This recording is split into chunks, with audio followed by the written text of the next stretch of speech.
ಪ್ರತಿಭಟನೆ ಅಧ್ಯಕ್ಷೀಯ ಭಾಷಣ ನವಕರ್ನಾಟಕ ಯುವಶಕ್ತಿ ವೇದಿಕೆ ಆಯೋಜಿಸಿರುವ ಸರ್ಕಾರಿ ಶಾಲೆ ಉಳಿಸಿ ಕನ್ನಡ ಬೆಳೆಸಿ ಅಭಿಯಾನದ ಈ ಸುಂದರವಾದ ವೇದಿಕೆಯನ್ನು ಈ ಒಂದು ನವಕರ್ನಾಟಕ ಯುವಶಕ್ತಿ ವೇದಿಕೆಯ ಎಲ್ಲಾ ಪದಾಧಿಕಾರಿಗಳಲ್ಲಿ ನಾನು ಪ್ರಮುಖರೇ, ವಿವಿಧ ಸಂಘ ಸಂಸ್ಥೆಗಳ ಎಲ್ಲ ಪದಾಧಿಕಾರಿಗಳೇ ಹಾಗೂ ಈ ಶಾಲೆಯ ಮುಖ್ಯ ಶಿಕ್ಷಕರೇ ಹಾಗೂ ಪೋಷಕರೇ, ಬಟ್ಟೆ ಕೊಡ್ತೀವಿ, ಊಟ ಕೊಡ್ತೀವಿ, ಮತ್ತೆ ಉಚಿತವಾಗಿ ಎಲ್ಲಾ ಶಿಕ್ಷಣವನ್ನು ಕೊಟ್ಟರೂ ಕೂಡ ನಮ್ಮ ಕಡೆ ಬರೋದಿಲ್ಲ.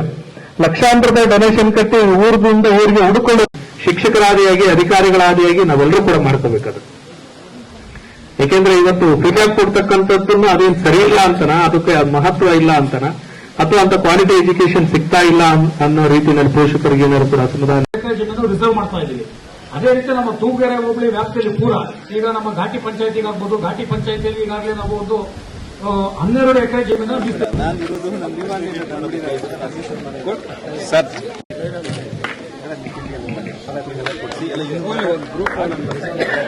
ಇನ್ನೂ ಮಾತಾಡೋರು ಇದ್ದಾರೆ, ಅವರೆಲ್ಲ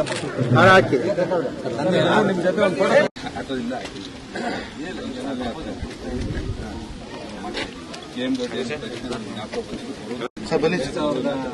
ನಾನೇ ತಗೊಂಡ್ಬಂದಿದ್ದು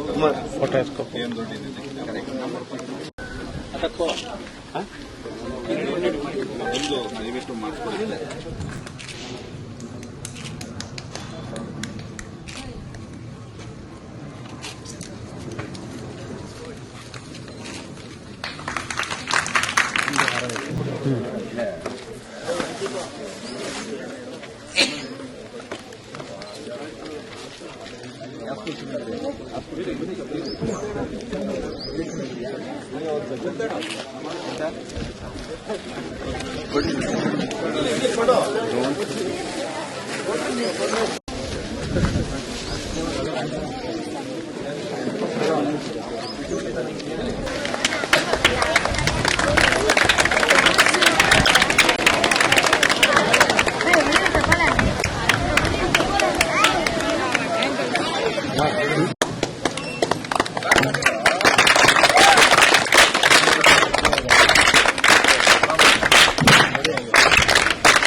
ದೂರ ಬನ್ನಿ, ಸ್ವಲ್ಪ ಸೈಡು ಸರ್.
ನನ್ನ ಹೆಸರು ನವೀನ ಅಂತ.